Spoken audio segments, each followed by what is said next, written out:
자, 일단 재량 영역에서 인정되는 공권으로 무하자 재량 행사 청구권에 대해서 이야기를 해볼게요.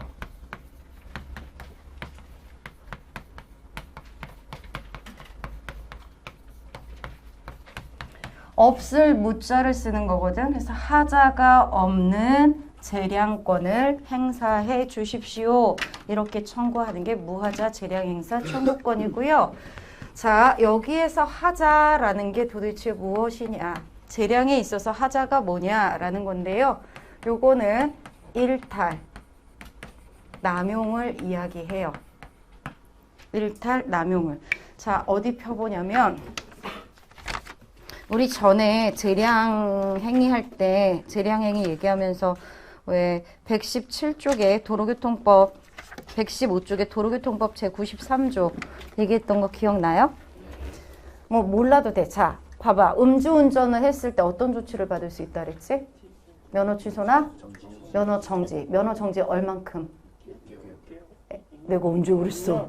1년 이내의 범위에서 야, 너네 너무 자신 있게 6개월이라고 얘기하는데 1년 이내의 범위에서 면허 정지를 시킬 수 있다. 이렇게 이야기를 하고 있어요. 받아본 것이야. 아, 진짜? 진짜 받아봤어? 자,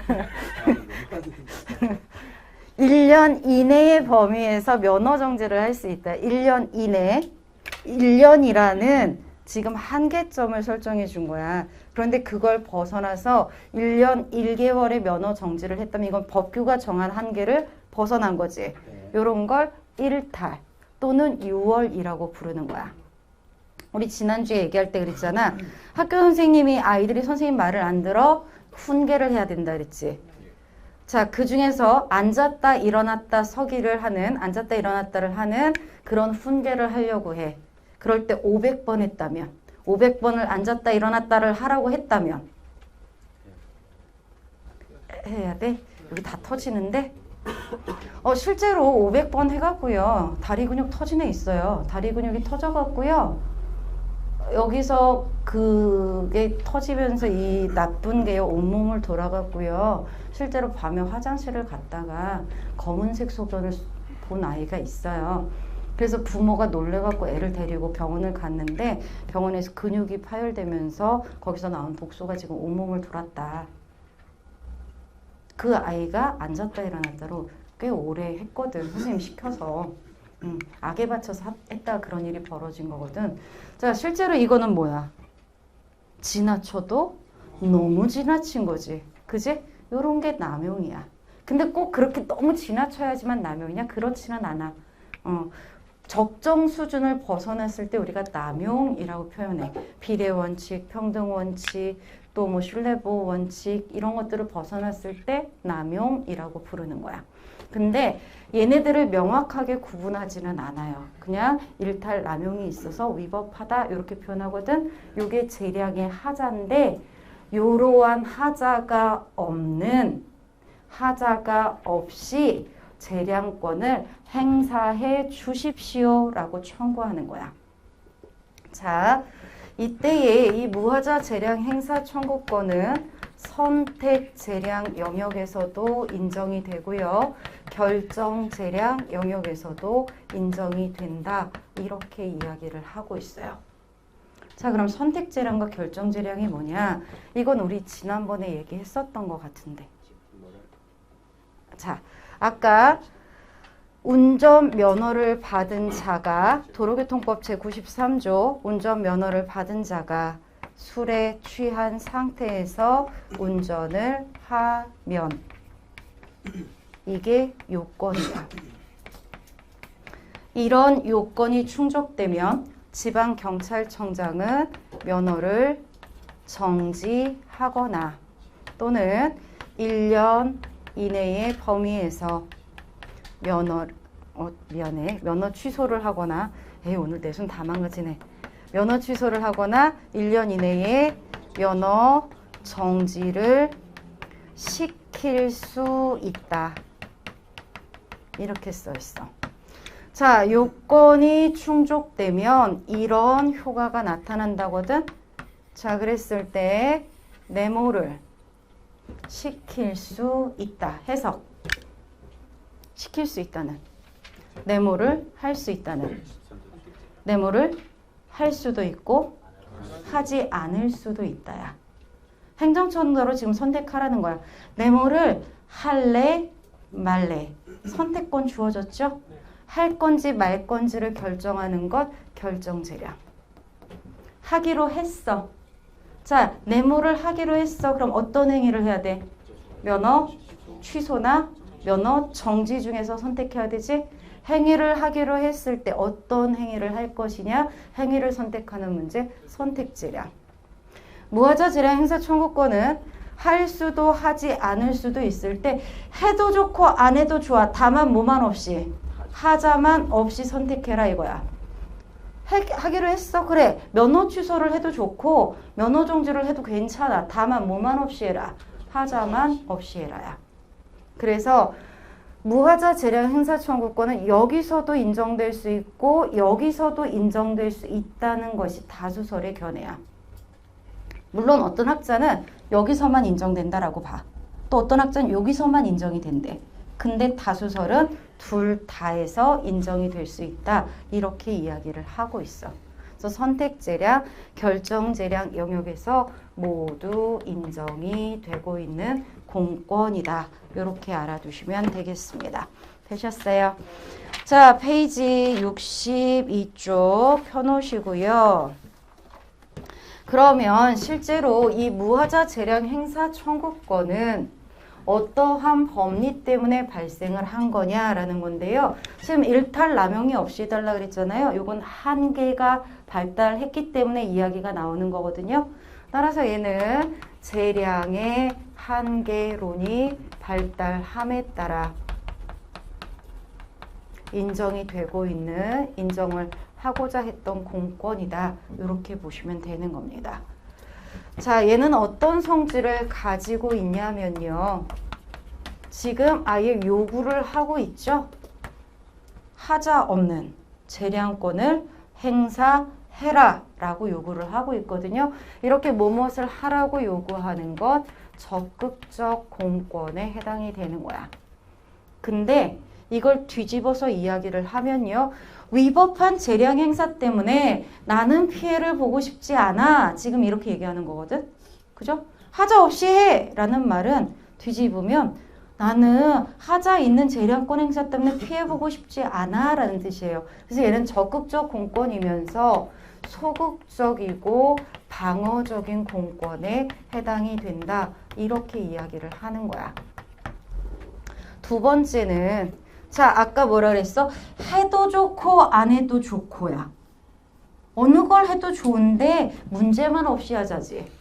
해, 줘, 하지 마가 아니라 뭘 해도 좋아. 다만 문제만 없이 해. 면허 취소를 해도 좋고 면허 정지를 해도 좋은데 하자만 없이 해. 지금 어떤 걸 해달라고 특정한 처분을 요구하는 권리가 아니라는 거야. 따라서 특정한 처분을 요구하는 것이 아니기 때문에 얘는 형식적이고 절차적인 권리에 해당이 된다. 이렇게 이야기를 하고 있어. 그런데 아까도 이야기한 것처럼 만약에 이 상황에서 재량이 0이나 1로 수축을 한다면 이때 한 번 더 하자 없이 합시다 라고 이야기했다면 자, 뭘 선택해도 좋아요 라고 였었어. 근데 재량이 수축한 상태야. 이 상태에서 하자 없이 합시다 라고 한다면 그거 해라잖아. 그거 해라. 자, 어떤 색을 써도 좋아요. 선생님이 아무 색이나 골라요. 잘 보이는 색깔로 해주세요. 어떤 색으로 해도 좋아요. 선택권 여러 개지. 근데 다 제끼고 나서 하나밖에 안 들고 있어. 근데 여러분이 잘 좀 해요. 하자 없이 합시다. 이렇게 얘기하면 나 알아. 하얀색밖에 없는 거 알거든. 그거 해. 이 소리잖아.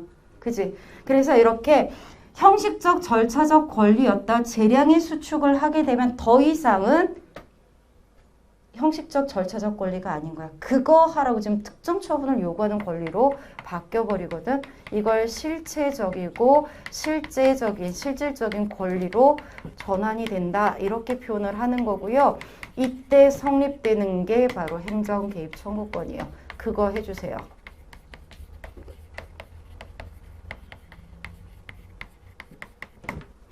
요런 성질을 가지고 있는 게 무하자 재량 행사 청구권이다. 이렇게 보시면 되는 겁니다.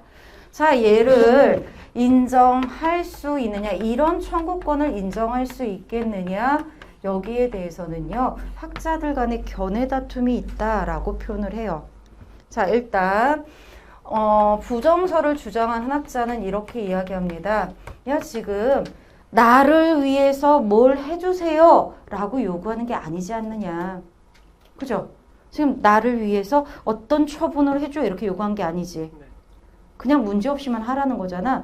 그러니까 결론적으로 자기의 주관적 이익, 나를 위해서 뭘 해달라 이렇게 요구하는 것이 아니기 때문에 이걸 인정하게 되면 자기의 이익과 상관없이 소송을 아무나 제기할 수 있다는 거야. 즉, 소송이 남발될 우려가 있다.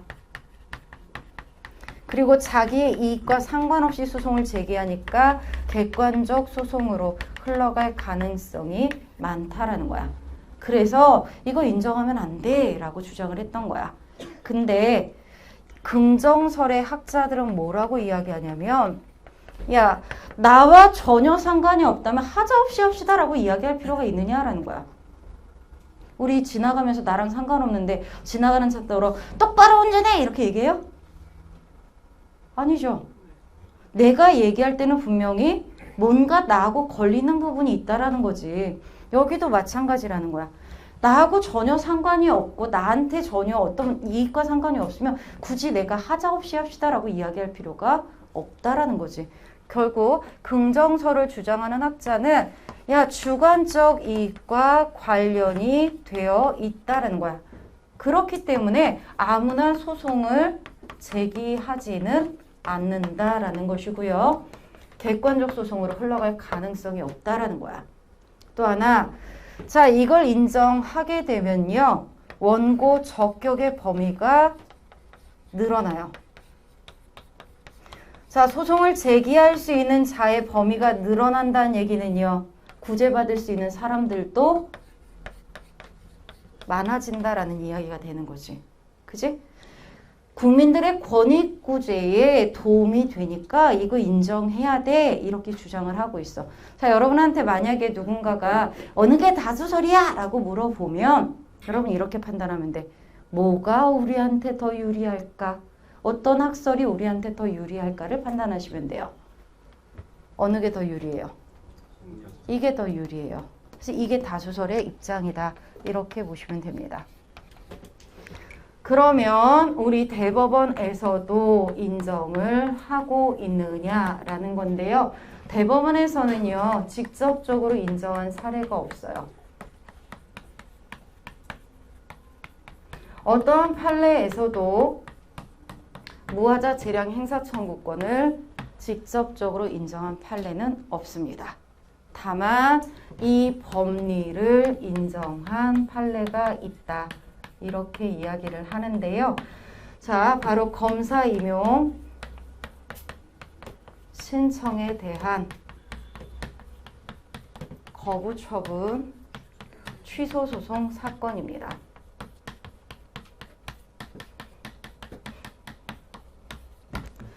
자, 검사 사법연수원을 통해서 사법연수를 받았고요. 이들이 임용권자에게 우리를 검사로 임용해 달라고 임용 신청을 한 겁니다. 자, 이렇게 임용 신청을 했을 때 임용권자는요, 임용 신청자들 중에서 누구를 임용할 것이냐, 이 임용에 대해서 재량권을 가지고 있다라는 거예요. 그래서 자신의 재량권을 써서 신청자들 중에 일부를 임용하는 처분을 한 겁니다. 그랬더니 임용을 받지 못한 얘네가 이렇게 이야기한 거야. 우리는 임용 신청에 대하여 거부 처분을 받았다. 첫 번째 쟁점이 이거였어. 얘네가 지금 거부 처분을 당했다고 거부 처분 취소 소송했거든. 거부 처분이 있느냐라는 거야. 임용하는 건 있었고 임용 거부는 없었어. 근데 얘네가 자기 임용 거부당했다고 신청해 왔거든. 그랬을 때 우리 법원에서요. 얘네들이 이렇게 임용 신청에 대해서 거부 처분 당했다라고 이야기했을 때 이걸 인정해 줍니다. 일부러 임용했다는 얘기는 나머지는 임용 거부한 것으로 볼 수 있다라고 해서 거부 처분이 있었다라고 보고 있고요. 이에 대한 소송을 받아줬다라는 거야. 근데 얘네가 이 과정에서 물어봐요. 그래, 누구를 임용할지에 대해서 임용 재량권이 있다라고 하자. 그렇다면 하자 없이 재량권을 행사한 거냐? 이렇게 물어본 거야. 그랬을 때 임용권자가 얘네들한테 응답할 의무가 있느냐? 이것 또한 재량사항이냐? 이렇게 물어봤는데요. 우리 대법원에서 응답의 의무가 있대요. 이거 재량사항 아니래요. 자, 얘네가 응답해줄 의무가 있다는 얘기는 얘한테는 물어볼 권리가 있다는 거잖아. 물어볼 수 있다는 거잖아. 그래서 지금 이 상태에서 이러한 무하자 재량 행사 청구권의 법리가 인정이 됐다. 이렇게 이야기를 하고 있는 거야. 그래서 법리를 인정한 사례는 있지만 직접적으로 무하자 재량 행사 청구권이 있다. 이렇게 인정한 판례는 없다라고 보시면 됩니다. 자, 그러면 이 청구권을 행사하는 방법은 무엇이냐라는 건데요. 일단 하자 없이 해주세요. 그런데 하자 있는 재량권 행사했어요. 그러면 행정쟁송을 통해서 다툴 수 있습니다. 하자 있는 재량권 행사는 위법하잖아요. 그러니까 쟁송으로서 그 하자가 있는 재량에 대해서 다툴 수가 있고요. 또 위법해서 손해가 발생했으면 손해배상을 통해서도 구제를 받을 수 있다가 되는 거야. 위법한 재량권 행사로 어떤 위법한 결과가 만들어졌어요. 위법한 결과를 제거해서 원래의 상태를 회복시켜 주세요. 결과 제거 청구도 가능하다. 이렇게 보시면 되겠습니다. 자, 여기까지가 무하자 재량 행사 청구권에 관한 이야기입니다.